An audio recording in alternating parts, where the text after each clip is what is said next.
Hoje vamos falar de como a incrível coragem e a força de vontade de sobreviver de uma garota de 17 anos não só salvaram a sua vida, como colocaram um criminoso maníaco assassino atrás das grades.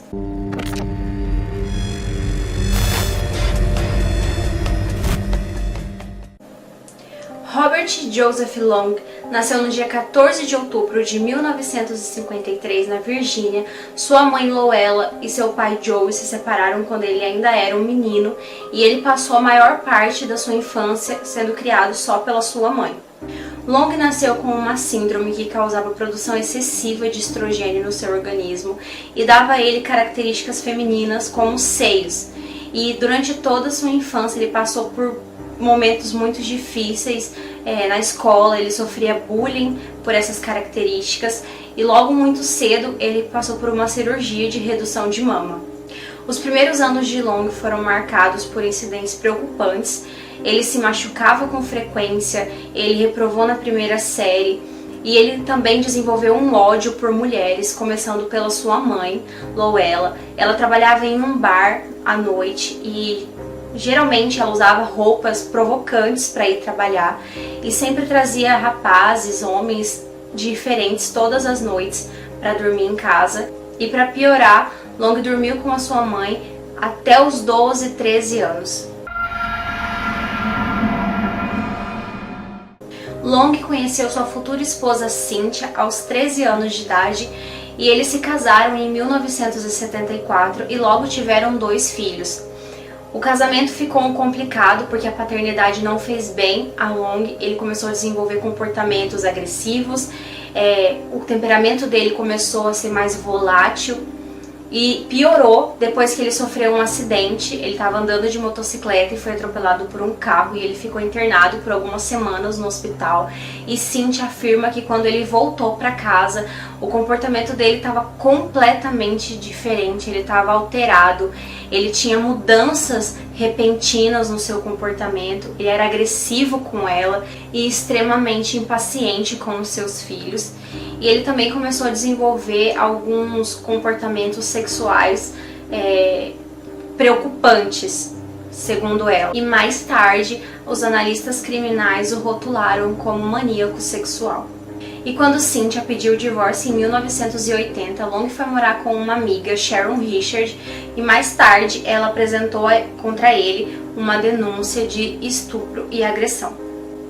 E no outono de 1983, Long foi acusado de enviar cartas, fotos e conteúdos inapropriados para uma garota de 12 anos. Isso rendeu a ele uma curta pena de prisão e em liberdade condicional. Durante esse tempo, Long começou a explorar placas, anúncios de vende-se, de qualquer tipo de produto, seja eletrodoméstico, qualquer coisa. Ele via quem tinha anunciado, se foi uma mulher. Ele ia até a casa dessa mulher para olhar esse produto, para dizer que compraria, né? E ele tinha em mente que se tivesse uma oportunidade, que se ela estivesse sozinha, ele certamente a atacaria. E nesse período a polícia divulgou que foi cometido mais de 50 estupros. E na primavera de 1984, Long deu mais um passo na sua vida de crime. Ele cometeu seu primeiro assassinato, inicialmente buscando apenas satisfazer o seu desejo sexual. Ele atraiu uma prostituta chamada Arts Wick e depois de agredir ela física e sexualmente, não satisfeito, ele a enforcou até a morte. E em maio de 1984, enquanto dirigia por uma rodovia, Long avistou uma jovem chamada Lana Lang. Ele parou Lana e ofereceu uma carona. Ela aceitou. Logo em seguida ele já tirou o carro da estrada, entrou no meio de uma mata e puxou uma faca para ela. Ela começou a gritar e lutar pela sua vida, o que não adiantou. Long amarrou Lana e no meio de uma estrada remota ele a violentou sexualmente e estrangulou ela até a morte. E a próxima vítima foi Michelle Sims, uma prostituta de 22 anos. Long atraiu ela para o seu carro e logo em seguida a espancou e a violentou sexualmente. Não satisfeito com isso, ele cortou a sua garganta por várias e várias vezes. Os detetives até relacionaram o caso de Sims com o caso de Lana, por conta de um material, uma fibra vermelha de nylon que foi encontrado nos dois corpos, mas nem por isso eles estavam mais perto de encontrar o responsável pelo assassinato das duas jovens. A polícia então descobriu uma quarta vítima, Elizabeth Loudenbeck, cerca de 17 dias depois da sua morte. O corpo dela estava gravemente decomposto e ela era diferente das vítimas anteriores. Ela não era nenhuma prostituta e nenhuma stripper, o que significava que não era um critério da escolha do assassino na hora de selecionar suas vítimas. Long seguiu fazendo outras vítimas, mas eu decidi não colocar todas aqui nesse vídeo para não ficar muito longo. Mas se você chegou até aqui, não esqueça de deixar o seu like, é muito importante para mim saber o que vocês estão achando dos vídeos. E também não se esqueça de se inscrever no canal, ativar o sininho da notificação, porque assim que um vídeo novo for lançado, o YouTube vai te entregar. E também não esquece de comentar aqui embaixo. Assiste o vídeo até o final e dê a sua opinião sobre esse caso, porque tá muito interessante. Tá bom? Já fez tudo isso? Já deixou seu like? Já se inscreveu? Já comentou? Então vamos continuar o vídeo. Bom, o modus operandi de Long era basicamente o mesmo. Ele atraía suas vítimas, ou se não, capturava elas se elas estivessem sozinhas, violentava elas, agredia física e sexualmente e depois tirava a vida delas. A forma de tirar a vida não era sempre a mesma. Ele usava faca, ele enforcava, ele atirava nas vítimas, ele espancava elas até a morte. Até que um dia ele resolveu poupar a vida de uma dessas vítimas. Lisa, uma jovem de 17 anos que morava com a sua avó e o namorado da sua avó, voltava do trabalho por volta das 2 horas da manhã. Depois de 2 turnos, ela estava cansada não só fisicamente, mas mentalmente, porque ela sabia que ela estava voltando para o inferno que era a vida dela, já que o namorado da avó abusava dela sexualmente já há 3 anos. E ela já não estava mais suportando aquela situação. Naquele mesmo dia, Lisa escreveu uma carta de suicídio e ela resolveu ir trabalhar, e depois que voltasse do trabalho, ela acabaria com aquilo. E na cabeça dela, a única forma de acabar com aquela situação era acabando com a própria vida, né? E isso mudaria, os planos dela mudariam, porque na volta para casa, ela foi capturada por Long. Ele agarrou ela e com uma arma obrigou ela a entrar dentro do carro. Naquele momento ela não sabia que ela estava na mão de um assassino perigoso, que durante todo o trajeto a violentou e obrigou ela a fazer sexo oral nele. Naquele momento, naquela situação, os pensamentos suicidas de Lisa desapareceram e no lugar deles veio uma forte vontade de sobreviver. E ela disse para ela mesma que se ela saísse daquela situação, ela nunca mais deixaria ninguém fazer nada contra a vontade dela. E isso deu forças para Lisa reagir friamente àquela situação que ela estava vivendo, e nas poucas oportunidades que ela tinha, ela tentava observar o máximo possível dos detalhes, tanto do sequestrador quanto do carro, por entre o espaço dos olhos e da venda que ele tinha colocado nela, para caso a polícia encontrasse com vida, que ela pudesse ser útil na investigação, dizendo qualquer coisa que pudesse ajudar a encontrar o seu sequestrador.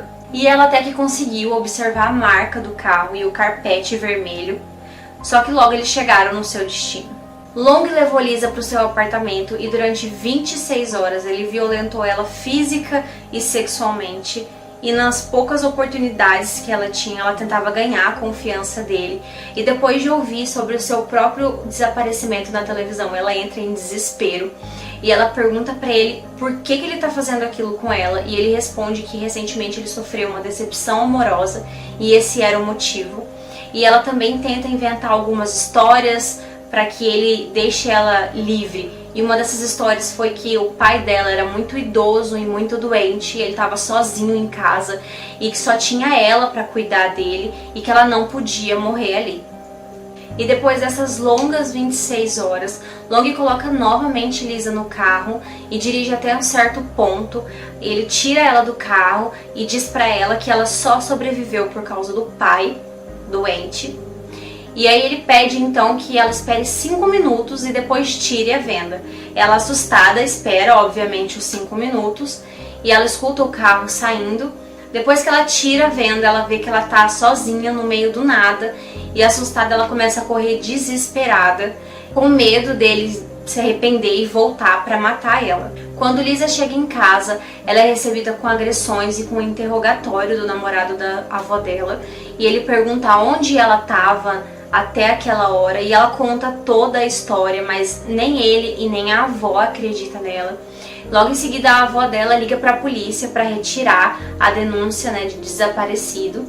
E a polícia fala, não, a gente pode tirar, né, a gente retira essa denúncia, só que eu preciso falar com ela primeiro. Então Lisa chega na delegacia e ela começa a dar o seu depoimento, e ela repetiu os fatos várias e várias vezes, mas a polícia não acreditava nela, por conta dela estar contando tudo aquilo com muita calma, e eles fazem ela repetir várias e várias vezes, e como ela não mudou nenhum fato, nenhum detalhe, nada do seu depoimento, eles começam a acreditar nela, mas nem a polícia e nem a Lisa sabiam que o seu sequestrador se tratava do mesmo assassino de mulheres que estava aterrorizando aquela área. Até que 12 dias depois, Lisa estava vendo televisão, e aí ela viu a notícia de 2 corpos que haviam sido encontrados, de 2 mulheres, e imediatamente ela sabia que era o mesmo cara, que era o sequestrador dela que tinha feito aquilo. Então ela ligou para a polícia e falou assim, olha, eu tenho novos detalhes, eu preciso falar com vocês. E ela voltou para a delegacia e contou tudo de novo o que ela tinha passado, só que dessa vez ela deu mais detalhes do carro do sequestrador. Então ela conseguiu relacionar o seu sequestrador com o assassino daquelas mulheres. Foi graças ao depoimento de Lisa que em abril de 1985, Long foi condenado a assassinato em primeiro grau no caso de Virginia Johnson, e mais tarde naquele ano, Long se declarou culpado de 8 assassinatos no condado de Hillsborough. Ele foi condenado por esses 8 assassinatos, entre outras acusações. A sentença dele foi prisão perpétua, e no verão de 1986 ele foi condenado à morte por eletrocução, assassinato de Michelle Sims. Ele foi executado por injeção letal em 23 de maio de 2019. A execução foi testemunhada por Lisa, que estava na primeira fila, e ela disse que a primeira coisa que ela queria que ele visse fosse o rosto dela. E é isso, pessoal!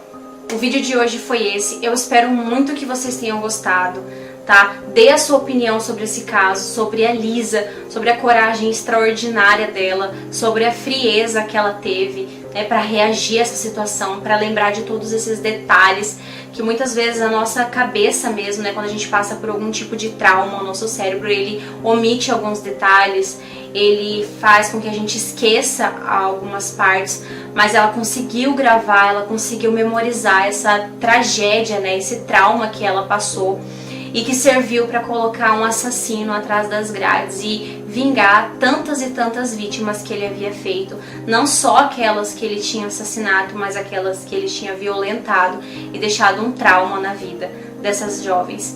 Então comenta muito aqui embaixo, dê sugestões de próximos vídeos, se inscreva no canal e deixe seu like, tá? E até o próximo vídeo.